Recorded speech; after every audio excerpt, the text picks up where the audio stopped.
Hi friends, ನಾವಿವತ್ತು weekend outing Mysuru ಹೋಗ್ತಾ ಇದ್ದೀವಿ. ಬೆಳಗ್ಗೆ 3 ಗಂಟೆಗೆ ರೆಡಿಯಾಗಿ ಬೆಟ್ಟ ಹತ್ತೋಕೆ ಹೋದ್ವಿ. 5 ಗಂಟೆಗೆ ಗೇಟ್ ಓಪನ್ ಆಯಿತು. ತುಂಬ ಕತ್ಲಿತ್ತು. ಲೈಟ್ನ ವ್ಯವಸ್ಥೆ ಕೂಡ ಇತ್ತು. ಮಕ್ಕಳು ನಾನು ಫಸ್ಟ್ ಅಂತ ಓಡ್ತಾ ಇದ್ರು. ನಾವು ಸ್ವಲ್ಪ ಹೊತ್ತು ಕೂತು ನಿಂತು ಅಂತೂ ಹೇಗೋ ಬೆಟ್ಟ ಹತ್ತಿಬಿಟ್ವಿ.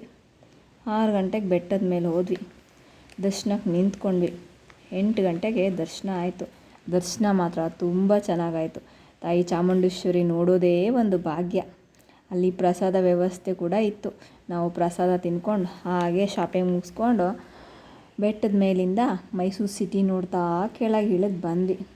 ಹಾಗೆ ಬಲಮುರಿ ಹೋಗಿ ನೀರಲ್ಲಿ ಸ್ವಲ್ಪ ಹೊತ್ತು ಆಟ ಆಡಿದ್ವಿ. ಫ್ಯಾಮಿಲಿ, ಫ್ರೆಂಡ್ಸ್, ಮಕ್ಕಳ ಜೊತೆ ಟೈಮ್ ಸ್ಪೆಂಡ್ ಮಾಡೋಕ್ಕೆ ಒಳ್ಳೆ ಪ್ಲೇಸ್ ಅಂತಲೇ ಹೇಳ್ಬೋದು ಇದು.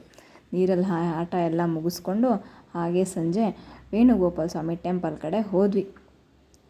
ಅಲ್ಲಿ ದರ್ಶನ ಮುಗಿಸ್ಕೊಂಡು ಸನ್ಸೆಟ್ನ ನೋಡಿಕೊಂಡು ವಾಪಸ್ ಮನೆ ಕಡೆ ಬಂದ್ವಿ. ತುಂಬ ಚೆನ್ನಾಗಿತ್ತು ಒನ್ ಡೇ ಟ್ರಿಪ್ಪು. ನೀವು ಫ್ಯಾಮಿಲಿ ಜೊತೆ ಫ್ರೆಂಡ್ಸ್ ಜೊತೆ ಪ್ಲ್ಯಾನ್ ಮಾಡಬೇಕು ಅಂದರೆ ಈ ಮೈಸೂರು ಸೈಡ್ ಪ್ಲ್ಯಾನ್ ಮಾಡಿ, ತುಂಬ ಚೆನ್ನಾಗಿರುತ್ತೆ. Thank you, bye.